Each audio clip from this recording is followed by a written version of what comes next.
Welcome to Market Day Report. So glad you're with us. You know, we had a historic day yesterday, and we'll talk more about that in a moment. Brian Hoops from Midwest Market Solutions will join us in a few moments. First off, let's find out what's happening in the overnight session, and we'll go row crops, starting with the corn market. March, half penny higher, 484 and 3/4, tick lower on the D's at 459 and a quarter. In the overnight session for soybeans, everything higher, led by March up 2 1/4, 1058 and a quarter. What about soy meal in the overnight session? It was higher, building on the gains that we've seen over the last couple of sessions. Soy oil was lower yesterday and continues to move lower. Wheat market, we saw wheat push higher, at least for a portion of the session yesterday before settling in the red. July Chicago 575 and a half off 2 3/4. Hard red in the overnight down 3 1/4, 590 and 3/4. Again, looking at the new crop July. And when we swing over to Minneapolis in the December contract, it was a half penny lower, 652. And finally, New York, where cotton futures trade. Cotton finished the session yesterday in lower territory, and the new crop December off 6 at 69.08. Brian Hoops, President, Midwest Market Solutions. All right, what do you see happening in the overnight session from what we saw yesterday? Hey, good morning, Tony. So no export sales this morning. They are delayed until Friday morning because of Monday's holiday. And also tomorrow will be the last trading day. It's the option expiration for the February grain options. They go off the board tomorrow. So what are we left with? No private export sale announcements this morning. So we're left with looking at just direction from cash movement, farmers selling, and really that's what capped the rally yesterday.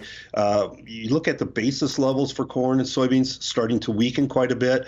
The spreads are starting to weaken quite a bit, and that's from the March to the May contracts. We're seeing that widen out in corn. It was 5 cents. Now it's narrowed or widened out to about 10. It's under the weight of increased farmer selling. Back in the fall, we had to narrow the basis, narrow the spreads to try and pry this grain from farmers' hands. Now we are seeing a fairly sizable rally in corn and soybeans here in the last 30 to 60 days. And that's attracting a lot of not only U.S. farmers selling, but also South American farmers selling. They're just starting to harvest their first corn crop and their soybean crops in northern Brazil. This is really a boon to them because the Brazilian real has fallen so much that it makes these prices really attractive. They don't have a lot of storage. They want to sell things right off the combine. This is a great opportunity for them to do that, and they are taking advantage of that price level. U.S. farmers are as well. So could be very choppy, two-sided type trade going forward because we don't have a lot of fresh news to trade off of. Still dry in southern Brazil. But the rest of Brazil, southern Argentina is where it's dry. Southern Brazil is going to get some rain. Northern Argentina should get some rain. And really, those crops, once they get harvested, should be pretty sizable, pretty dramatic. Hey, Brian, yesterday, corn, I believe, hitting an 8-month high, 3-month high on beans. And that's impressive. However, we had some record territory in the livestock futures. So hang on. We'll come back and talk cattle and hogs in a moment. Market Day Report continues after this. Well, cash cattle's been trading in an area we've really never seen. And yesterday, cash in the South 201 to 202. Very light at that 202. And we actually saw a 206 out of Iowa. So we'll, again, continue to watch the cash cattle side of the trade. Live cattle futures yesterday. Put your seatbelt on. We settled the February contract above $200. Actually, $200.05, a hundredweight. That was up $3 on the session. April, June, August, October, all gaining well over $2 1/4 on the session. What about feeders?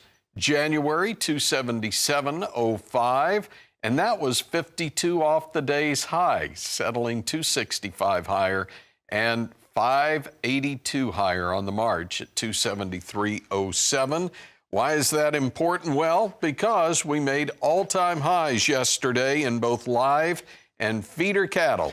And hogs riding the coattail, if you will. February 81.47 up 27, 57-cent gain for April, May, and June contracts. We'll open those markets in about 10 minutes. Brian Hoops, President, Midwest Market Solutions. All-time highs, right? Absolutely. Great to see all-time highs in live cattle and feeders yesterday.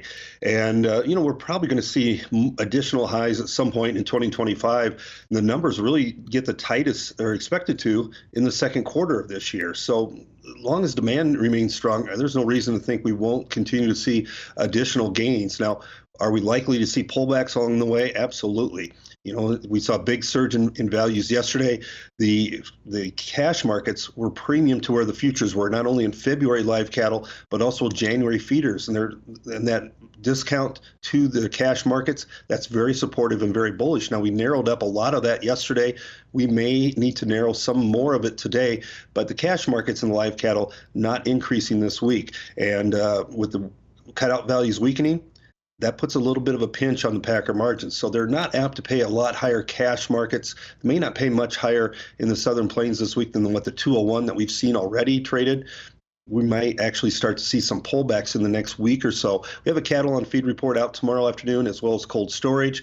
If that report's at all somewhat negative, or any reason for traders to bank some of these profits, I think we'll see that happen early part of next week, but probably sets up buying opportunities once again for these speculators who are adding to length in record amounts, and they will probably continue to do that as we go into 2025 and the trend continues to push higher. All right, Brian, thanks for the insight. We'll see you back here tomorrow. Brian Hoops, President, Midwest Market Solutions. And before we go, let's look at the 6-month on this April live cattle contract. How impressive is that run since the double or triple dip, if you want to call that,